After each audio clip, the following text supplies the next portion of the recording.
Olá pessoal, continuando então nossa sequência de aulas sobre estrutura de dados 1. Agora nós estamos começando a brincadeira com pilhas. Muito bem, o que são pilhas nós já discutimos na aula anterior. Antes da gente começar a nossa brincadeira de hoje, já curte o vídeo, já se inscreve no canal, compartilha com seus amigos. Se tiver alguma dúvida, deixa nos comentários. Se quiser alguma explicação adicional sobre algum conteúdo ou sobre algum aspecto dessa aula, manda nos comentários também, tá bom? Já segue lá nas redes sociais e partiu para a nossa aula. Pessoal, o objetivo dessa aula o objetivo das aulas a partir desta é começar a construir uma pilha utilizando a linguagem C++, certo? Em cada videoaula, eu vou tentar fazer as videoaulas um pouco mais curtas do que as aulas até aqui. A gente vai construir uma função para realizar uma operação na nossa pilha. Antes de nós começarmos a implementar a nossa pilha, nós precisamos discutir a nossa estratégia de implementação, certo? Como que vai ser? Nós vamos construir uma pilha computacional que vai ter que atender às propriedades de uma estrutura de dados do tipo pilha. Vamos entender o que nós vamos fazer nas próximas aulas. Nós vamos construir uma pilha usando um vetor, ou seja, nós vamos trabalhar com alocação estática de memória. Tudo bem? Professor, nas aulas de revisão de conceitos básicos de programação, você não falou o que é um vetor e você não falou o que é alocação estática de memória. Muito bem, sobre a alocação estática de memória, eu vou fazer uma diferenciação agora sobre alocação estática e alocação dinâmica, certo? Imagina esse cenário aqui. Aqui nós temos a memória RAM do seu computador neste momento. Opa, neste momento quer dizer que ela está assim limpa, olha aqui ó, na nossa legenda. Tudo que está em azul é memória disponível, tudo que tiver em qualquer outra cor quer dizer memória ocupada. A memória do seu computador, via de regra, boa parte dela está sempre ocupada. Por quê? Porque a gente tem vários processos do sistema operacional que estão ocupando diferentes espaços de memória. Aqui está tudo com a mesma cor, mas considerem que são processos diferentes. Então tem processos do sistema operacional. Você tem aqui, deixa eu colocar numa cor um pouco mais destacante. Você tem aqui um arquivo de texto do Word que você acabou de abrir. Você tem aqui uma planilha do Excel. Você tem aqui, vamos colocar aqui um pouco mais escuro, um player de música que você abriu uma imagem. Aí você manda abrir o Google Chrome. Vou fazer uma representação um pouco didática do Google Chrome aqui, ó. Você mandou abrir o Google Chrome. Pá, comeu sua memória quase toda. Nossa, professor, o Google Chrome come a memória quase toda? Não, quase toda não. É um pouco pior do que parece. Fica mais ou menos assim. É complicado, outra hora a gente pode discutir sobre o porquê o Google Chrome come tanta memória da memória principal do seu computador. Mas, brincadeiras à parte, é isso que acontece. Sempre que o seu computador está em execução, boa parte da memória principal está sempre ocupada, seja por processos do sistema operacional, seja por programas que você mandou abrir.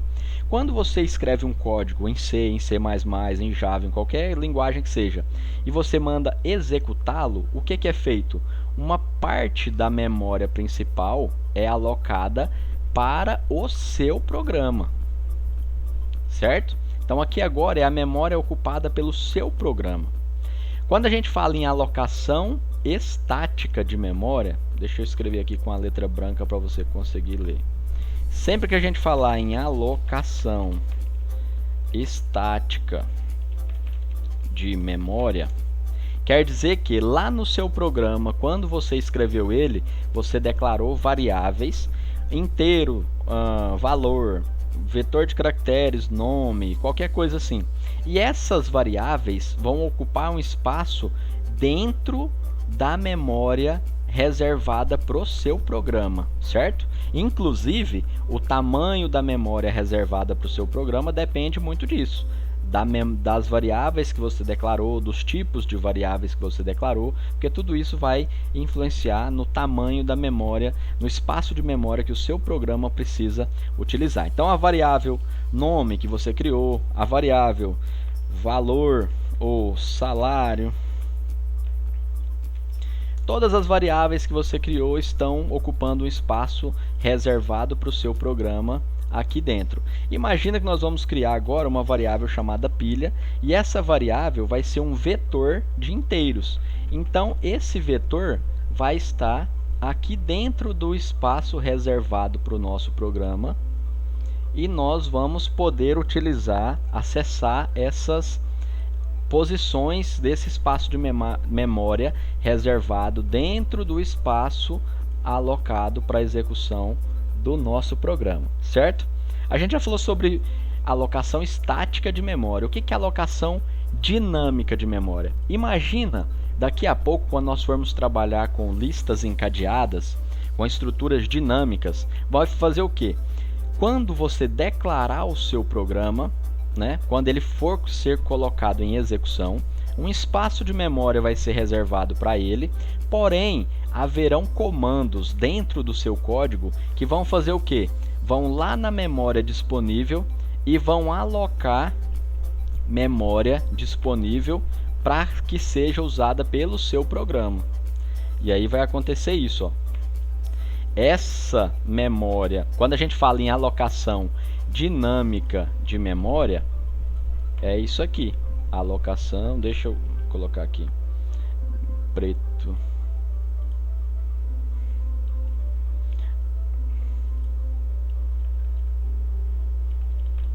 Alocação dinâmica de memória. Alocação dinâmica de memória é quando o seu programa requisita espaços de memória da memória principal que sejam liberadas e usadas pelo seu programa. Então você vai usar espaços disponíveis da memória principal que não estão dentro do espaço reservado para a execução do seu código, certo? Muito bem. Professor, e vetor? O que é um vetor? Vetor é uma estrutura básica de armazenamento onde a gente tem espaços de memória contíguos utilizados. Contíguo, pessoal, é um sinônimo aí de um ao lado do outro, certo? Então, quando eu tenho aqui um vetor de inteiros, imagina aqui que a nossa pilha seja eu vou colocar entre parênteses só para que fique claro o que a gente está fazendo aqui. A nossa pilha é um vetor de inteiros, certo? Muito bem. Vou colocar aqui vetor de inteiros. Nós vamos colocar aqui, armazenei o valor 8, armazenei o valor 9, armazenei o valor 51, o valor 42 e o valor 7. Muito bem. Tá dando para ler aí? Não, né? Vamos melhorar isso. Aqui estão os valores dentro do nosso vetor. Um vetor é uma estrutura de dados com armazenamento contíguo na memória. Quer dizer que esse espaço de memória onde o valor 8 está armazenado está exatamente ao lado da posição de memória onde o valor 9 está armazenado, exatamente ao lado da posição onde o 51 está armazenado e assim sucessivamente. Para que a gente possa acessar esses espaços de memória, nós podemos utilizar o índice correspondente à posição desses valores dentro dessa estrutura. Por exemplo, o primeiro elemento de um vetor tem o índice 0. Então, a primeira posição de um vetor eu sempre vou acessar ela utilizando o índice 0. E assim sucessivamente, utilizando os números naturais, né? Aqui, 4. Então, o que a gente precisa lembrar? Num vetor de 5 posições, 1, 2, 3, 4, 5. A gente tem índices de posição que variam de 0 até n-1, sendo n o tamanho a quantidade de posições na minha estrutura. A quantidade de posições na minha estrutura é 5, 5 menos 1, 4. Os índices para acessar as posições de um vetor variam sempre de 0 até n-1, sendo n a quantidade de posições disponíveis. Por que isso é interessante? Quando eu quero acessar a posição 3 do meu vetor, eu sei qual que é o endereço de memória da posição 0, porque o nome de um vetor corresponde, né, depois a gente pode ver isso no outro momento, ao endereço de memória da primeira posição ocupada, a posição 0. Como é que eu acesso diretamente a posição 3? Porque a gente pode fazer um algebrismo simples aqui. Imagina que cada posição dessa corresponde a 1 megabyte. 1 megabyte, certo? Ela ocupa 1 megabyte na memória. Como é que eu faço para acessar a posição 3 se eu só sei o endereço de memória da posição 0? Bom, eu sei que essa posição 0 está num determinado endereço. Eu quero acessar a posição 3. Eu sei que o tamanho desse espaço de memória é 1 megabyte. O que eu faço? 3 vezes 1 megabyte dá 3 megabytes. Eu somo esse valor ao endereço de memória da primeira posição. E aqui eu tenho um endereço de memória. Aí eu vou somar 3 megabytes a ele. 1, 2, 3, pronto. Acessei a terceira posição do meu vetor. A alocação estática de memória, e quando a gente está trabalhando com vetores, esse armazenamento contíguo, favorece esse tipo de operação. Quando a gente está trabalhando com estruturas dinâmicas, olha, cada espaço de memória aqui está ocupando uma posição aleatória na memória da sua máquina. Então, quando eu estou aqui, não tem como eu somar 15, 20 ou 30 megabytes para achar a próxima posição. Eu tenho que saber o endereço da próxima posição. E é por isso que quando nós formos trabalhar com alocação dinâmica de memória, nós vamos sempre utilizar o quê? Ponteiros, certo? Ponteiros, deixa eu colocar aqui, espessura, e vamos colocar vermelho. Por quê? Porque um ponteiro guarda o endereço de memória de uma determinada variável. Então essa posição vai guardar o endereço de memória da próxima, ou seja, vai ter um ponteiro que aponta para ela. E assim eu vou fazer com todas as minhas todas as variáveis, todas as minhas estruturas quando eu estiver trabalhando com alocação dinâmica de memória, certo? E aqui eu não vou conseguir acessar uma posição de uma posição para outra utilizando apenas um algebrismo. Eu vou precisar de ponteiros. Bom, não sei se ficou claro o suficiente a explicação sobre a diferença entre a alocação estática de memória e a alocação dinâmica de memória, mas é basicamente isso. Nesse momento, nós vamos trabalhar com a alocação estática de memória e vamos construir uma pilha usando um vetor, certo? Imagina nesse cenário aqui que eu tenho uma pilha vazia, certo? Essa pilha pode armazenar no máximo 10 itens, certo? É uma pilha de livros, é uma pilha de pratos, é uma pilha de valores inteiros, tanto faz. Ela só pode armazenar 10 valores. Se a minha pilha estiver vazia, eu tenho quantos itens nela? Aqui a gente vai estar representando a quantidade de itens na pilha. Se a minha pilha está vazia, quantos itens eu tenho nela? 0. Se eu armazenar um valor aqui, 89, quantos itens passou a ter na minha pilha? 1. Se eu armazenar o valor 102, quantos itens passou a ter na minha pilha? 2. E assim sucessivamente. Se nós armazenarmos aqui diferentes valores, até encher... Opa, que é surpresa, vai aparecer depois isso aqui. Vou ter que tirar esse... Muito bem.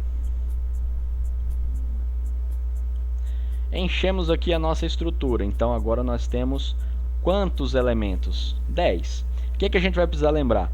Quando eu tiver 10 elementos, eu posso inserir mais elementos nela? Não, por quê? Porque a quantidade de elementos já é igual à quantidade máxima de elementos na minha estrutura. Ok, quando a minha estrutura estiver vazia, eu vou poder remover elementos dela? Não, não tem como remover algo de uma estrutura se essa estrutura estiver vazia. Muito bem. Como nós vamos trabalhar com vetores, Vetores são estruturas de dados que baseiam-se em armazenamento contíguo na memória, certo? E cada posição a gente vai acessar através do índice correspondente à localização dela dentro da estrutura. Quando nós colocarmos aqui o nosso primeiro item na nossa pilha, olha que interessante. Nós vamos ter um item e ele vai estar em qual posição do vetor? Na posição 0. Quando nós colocarmos mais itens aqui, vamos ver aqui se ele vai preencher. Beleza, aqui o Excel faz uma média entre os valores selecionados e vai inserindo valores correspondentes ali. Mas eu não sei como é que ele fez nesse exemplo, mas enfim, são valores aleatórios, está tudo ok. Quando nós estivermos com 10 elementos na nossa estrutura, considerando que o tamanho do vetor vai ser declarado como 10, quem vai ser a posição do topo? Opa, aqui ficou 0, 1, 2, 3, 4, 5, 6, 7, 8, 9. Está 8 sobrando. A posição 9, certo? Para construir a nossa pilha, nós vamos utilizar uma struct.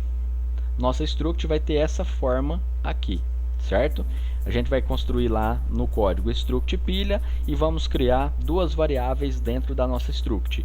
Um vetor de tamanho 10, como nosso exemplo, e uma variável do tipo inteiro chamada topo, cuja finalidade vai ser guardar o quê? O índice da posição do topo. Para que isso, professor? O nosso vetor de inteiros vai representar a nossa pilha, ok? A nossa variável topo vai nos dizer quem é a variável, qual é a posição do vetor correspondente ao topo da nossa estrutura. E com isso aqui a gente já vai conseguir saber bastante coisa, certo? Por exemplo, quando a minha variável topo tiver valor 4, como nesse momento aqui, eu sei que a posição 4 do meu vetor corresponde ao topo. Eu posso acessar a posição 4 do meu vetor e acessar o valor menos 34,5. E se eu quiser saber a quantidade de itens na minha pilha, basta eu somar uma unidade ao valor da variável topo. Olha lá, quando nossa variável topo vale 4, quantos elementos a gente tem? 5. Quando a minha variável topo valer, deixa eu voltar aqui, 9, quantos elementos a gente tem? 10. E quando a minha variável topo valer 0? Topo vale 0, quer dizer que nós temos um elemento. Olha lá. Então, a quantidade de elementos vai ser igual ao valor da variável topo somado uma unidade. E para demonstrar que a nossa pilha está vazia, nós vamos utilizar a estratégia de inicializar a variável topo com valor menos 1, certo? Quando a variável topo tiver valor menos 1, significa que a nossa pilha está vazia. Lembrando das propriedades básicas de pilha, nós podemos inserir elementos numa pilha. Eu sempre vou inserir aonde? Eu sempre vou inserir no topo, certo? Então, se eu estou com a estrutura nesse momento aqui, a variável topo vale 1, eu vou fazer a inserção de elementos na minha estrutura. A quantidade de elementos é menor que o tamanho máximo da minha estrutura? Sim, eu tenho 2 e o tamanho máximo da estrutura é 10. Posso inserir. Como é que eu vou fazer? Eu vou pegar a variável topo, incrementar ela em uma unidade, vou pegar a posição 2 do meu vetor e vou escrever nele o valor que eu quiser. Muito bem, o telefone tocou aqui durante a gravação, mas é só para testar o coração. Show ao vivo é assim mesmo. Ok? Eu quero remover da minha estrutura. Qual que é a variável? Topo.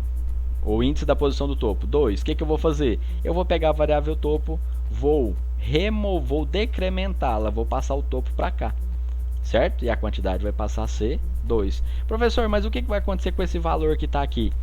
Para nós, será como se esse valor tivesse sido apagado. Porém, nós não vamos precisar fazer isso. Por quê? Porque essa posição é como se ela estivesse vazia, certo? Se eu quiser inserir alguém de novo, eu vou passar o topo para cá e vou escrever um novo valor aqui, certo? Então não preciso vir aqui, por exemplo, passar o topo para cá e escrever null nessa posição. Null é igual a zero, ou que está vazio, tá? Não preciso fazer isso. Se você quiser, pode, não tem problema nenhum. Mas numa estrutura do tipo pilha, usando alocação estática de memória, isso é desnecessário. A gente pode deixar assim e considerar apenas a nossa variável topo como a variável de acesso à nossa estrutura pilha. Ok? Muito bem. Nós vamos agora começar a brincadeira. Nós vamos agora colocar a mão na massa.